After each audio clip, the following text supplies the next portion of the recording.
Word count 579. The day my son put a for sale sign in the front yard, I was standing in the little apartment behind his garage, folding his daughter's school uniform. That should tell you almost everything about my place in that family. I was close enough to pack lunches, find missing sneakers, check fevers, remember dentist appointments, and calm crying children at 2 a.m. But when it came time to decide where I would live next, I was not close enough to be asked. Mark didn't knock before he came through the side door. He just stepped into the room with his phone in one hand and a folder in the other, wearing the careful expression people use when they have already made a decision and are hoping you will be polite enough not to notice. "Mom," he said, "we need to talk about the house." Behind him, through the small kitchen window, I could see Ashley standing near the driveway with a realtor. The realtor was pointing at the roofline, then toward my apartment, as if she were discussing square footage instead of the only private space I had left in the world. I set Lily's uniform on the bed. "What about the house?" I asked. Mark sighed, not an angry sigh. That would have been easier. This was a tired, practical sigh, the kind that made me feel like I was already being unreasonable. "We're selling," he said. "The market is good right now, and if we wait, we might lose our chance." I looked around my apartment, the small table by the window, the curtains I had sewn myself, the medicine cabinet with my prescriptions, the framed photo of my late husband, Paul, on the nightstand. 5 years of my life fit inside those 4 walls, and somehow my son was speaking like I had only been storing boxes there. "And where am I supposed to go?" I asked. He was ready for that question. He found a senior apartment complex about 15 minutes away, he said. "It's nice, safe. You'd have people your age around." People my age. I was 64, not buried. I had spent 38 years as a nurse. I had worked double shifts, held dying hands, raised a son, buried a husband, sold my own condo, and used nearly every dollar of Paul's life insurance money to help build that garage apartment because Mark had looked me in the eye and said, "It'll be your place too, Mom. You'll always have a home with us." Now that home was being described as a feature for buyers. A flexible bonus space. That was the phrase the realtor used when she finally walked in, smiling too brightly. Ashley stood behind her and said, "It really could be perfect for guests, or maybe a home office." Guests. A home office. Not Diane's apartment. Not Mom's place. Not the room built with the check I wrote after my husband died. Just space. I wanted to say all of that. I wanted to remind them who paid the contractor when they were short, who watched their children so they could build their careers, who gave up her own quiet little condo because family was supposed to mean something. But Lily and Noah were due home from school in 20 minutes. So I said nothing. I folded the last uniform, I put it in Lily's drawer, and while my son talked about timing, equity, staging, and clean sale conditions, I thought about the blue folder under my bed. They remembered the babysitting. They remembered my money when they needed it. But they forgot one thing. I kept the receipts. Word count 587. Before the for sale sign went up, our life had a rhythm that almost looked like love from the outside. I woke up at 5:45 every morning, even though I had been retired for 3 years. Old habits stay in your bones. 38 years of nursing had trained me to move quietly, check on people before they asked, and notice small changes before they became emergencies. At 6, I made coffee in my little apartment behind the garage. At 6:15, I walked across the patio and let myself into the main house with the key Mark had given me when I moved in. Just in case, he had said back then. But over time, just in case became every morning. I packed Lily's lunch first because she hated when her sandwich touched anything wet. Then I found Noah's socks, which were usually under the couch behind the laundry basket, or once, inside a toy fire truck. I started oatmeal, checked the school calendar, signed a permission slip Ashley had forgotten on the counter, and set Mark's travel mug beside the door. By 7:30, the house was awake. Ashley came downstairs in workout clothes, already looking at her phone. "You're a lifesaver, Diane," she would say, kissing the air near my cheek as she reached for coffee. Not Mom, not Grandma Diane. I told myself that was just how she talked. Mark usually came in after a shower, buttoning his shirt with one hand and answering work messages with the other. He would kiss the kids on the top of their heads, thank me without really looking up, and ask if I could keep Noah a little later because he had a meeting. Most mornings, I said yes before he finished the sentence. That was the problem with being useful. People stopped hearing yes as an answer and started treating it like the weather. After the kids left for school, I washed the breakfast dishes and wiped the counters. Then I went back to my apartment, where everything was exactly where I left it because I was the only person expected to fit inside it. It was small, but it was mine, or at least I thought it was. A kitchenette along one wall, a narrow bathroom, a bed by the window, a little table where I paid my bills and kept a calendar with everyone's appointments written in different colors. Red for mine, blue for Mark, purple for Ashley, green for the kids. There was not much red. I had moved into that apartment 5 years earlier, after Paul died and the house felt too quiet. Mark and Ashley had just had Noah, and daycare for 2 children cost more than their car payment. Mark came to me with the idea gently, almost sweetly. You'd have your own place, he said. Close to us, close to the kids, and we'd know you weren't alone. It sounded like family. So I sold my condo. I kept some money aside, but most of Paul's life insurance went into that garage conversion. New plumbing, new wiring, insulation, cabinets, a separate entrance. I remember the contractor, Mr. Harlan, standing in the driveway with his clipboard. Keep every receipt, he told me. People forget who paid for what. I had laughed then because I thought family would remember. Small things began to bother me later. Ashley started calling it the back unit when friends came over. Mark once told a neighbor, we converted the garage so Mom could stay close, as if it had been his gift to me.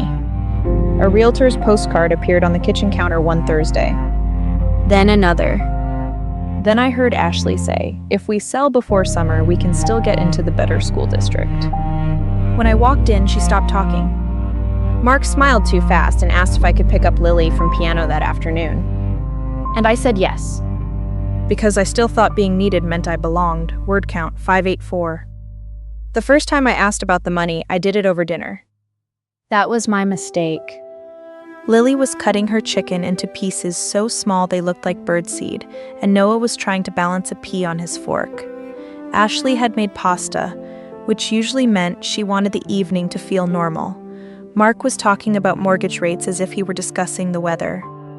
I waited until the children were busy, then said, when the house sells, what happens to the money I put into the garage apartment? Mark stopped chewing. Ashley looked down at her plate. It was the kind of silence that tells you people have discussed your question before, just not with you in the room. Mom, Mark said carefully, that was 5 years ago. I know when it was.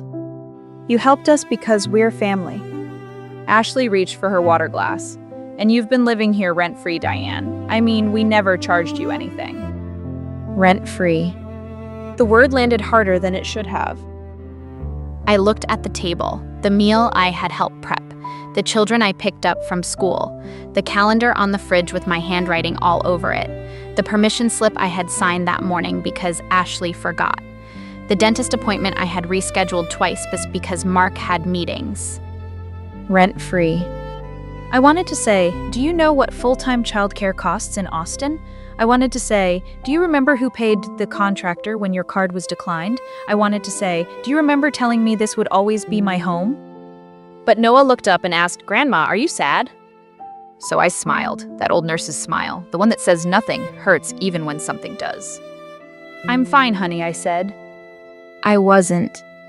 That night, I sat in my apartment with the television off and let the word repeat in my head until it connected to other things as I had tried not to count.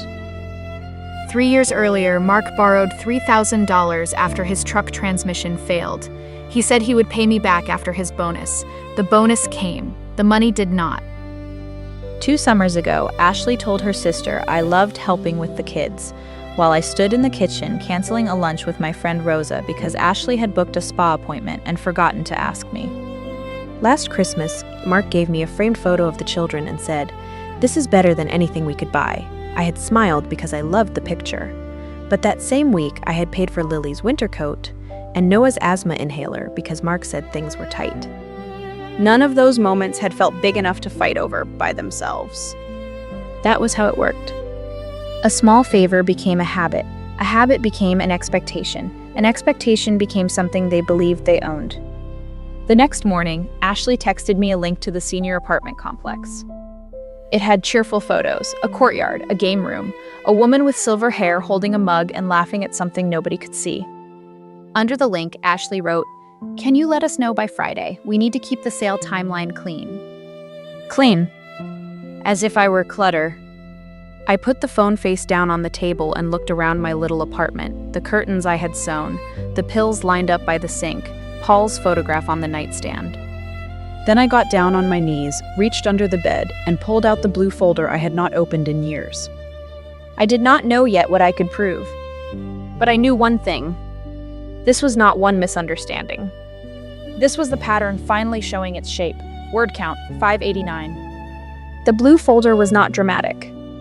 There was no secret deed, no forgotten will, no single piece of paper that magically fixed everything. It was just a cheap plastic folder from an office supply store, the kind with a snap that never closed right. But inside it was the part of my life Mark had started treating like a misunderstanding. I spread everything across my little table after the house went quiet. Copies of cashier's checks, bank statements from the month after Paul died, the first estimate from Mr. Harlan, the contractor, a printed email from Mark with the subject line, Mom's apartment project. I read that subject line 3 times. Not garage conversion. Not bonus space. Mom's apartment project. There were photos, too. Me standing in the driveway beside stacks of lumber, Noah as a baby in Ashley's arms, Mark smiling with his hand on my shoulder while Mr. Harlan pointed at the framing. I remembered that day clearly. Mark had said, "This is going to make life easier for all of us." At the time, I thought all of us included me. The next morning, I did not confront anyone. That would have given Mark a chance to turn my hurt into an argument. Instead, I made copies. Then I drove to the city permitting office. The woman behind the counter had kind eyes and reading glasses on a chain. I told her I needed records for a residential garage conversion from 5 years earlier. She asked for the address, typed for a while, and printed out the permit history. It was listed as an accessory dwelling conversion. Not storage. Not a hobby room. A dwelling. The word did not give me ownership by itself, I knew that, but it told me I had not imagined the purpose of that space. After that, I found Mr. Harlan. He was retired by then, living 30 minutes outside town in a brick ranch house with wind chimes on the porch. He remembered me before I finished explaining. "You were the nurse," he said, "paid on time, asked better questions than your son." That almost made me laugh. Almost. I showed him the invoice copies. He nodded slowly and said, "You paid most of this. I can write that down if you need me to." I did need him to. 2 days later, I sat across from a lawyer named Ben Calder in an office above a dry cleaner. Nothing about him looked expensive, which was why I chose him. He read through my papers without interrupting. When he finished, he folded his hands. "Mrs. Walker," he said, "I'm not going to tell you this means you own the house. You don't, unless your name is on the deed. But these records may support a claim for reimbursement, or at least give you leverage for mediation. The important thing is this. Don't threaten, don't move out tomorrow, don't sign anything. And from now on, keep everything in writing."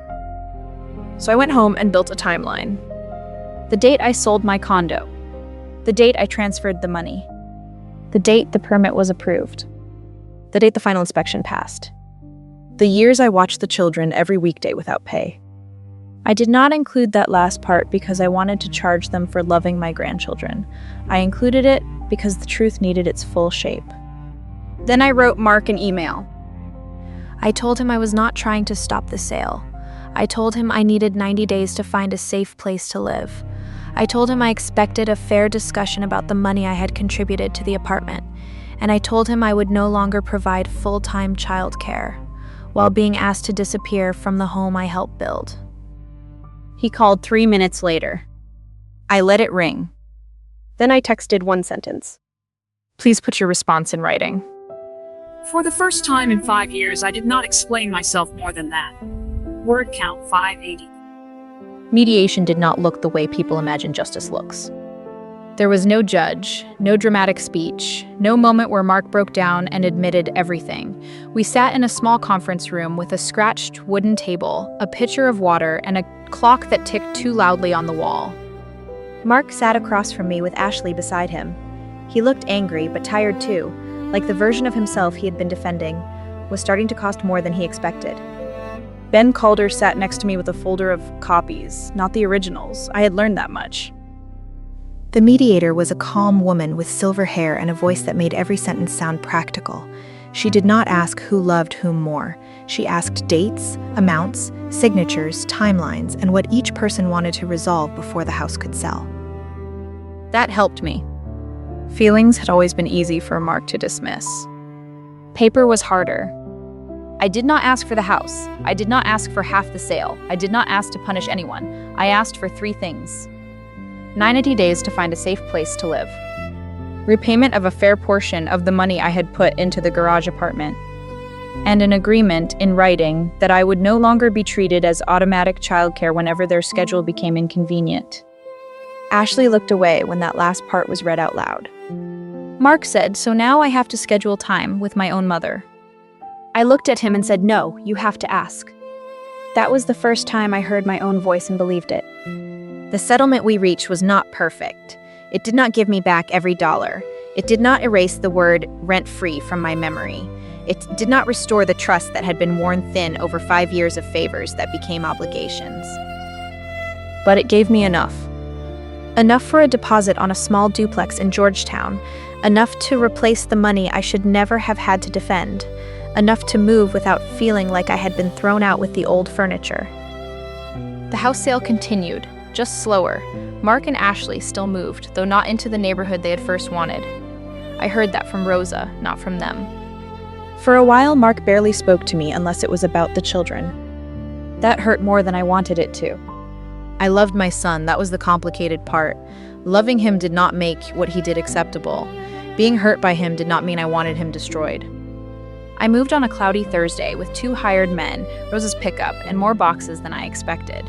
Lily cried when she saw my apartment empty. Noah asked if my new house had room for his dinosaurs. It has room for visits, I told him. Not for leaving your homework under my couch forever. He laughed, and for a moment I could breathe. My new place was not fancy. The kitchen cabinet stuck when it rained.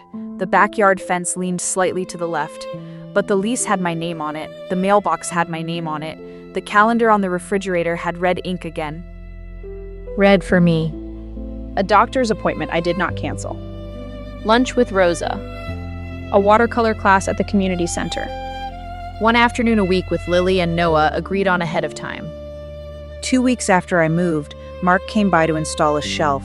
He brought his own tools and stood awkwardly in my living room, looking younger than 38 for the first time in years. I didn't realize how much I made you carry, he said. It was not a full apology. But it was the first honest sentence he had given me in a long time. I nodded.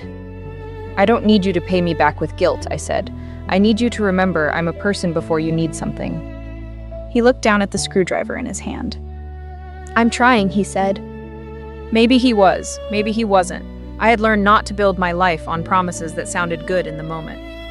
That evening after he left, I sat on my small back porch with a cup of tea and listened to the wind move through the dry grass. For years, I thought being needed meant being loved. Now I know better. Sometimes love needs a door. Sometimes it needs a lock. And sometimes the kindest thing you can say to your family is, I'm still here, but I no longer belong to anyone but myself.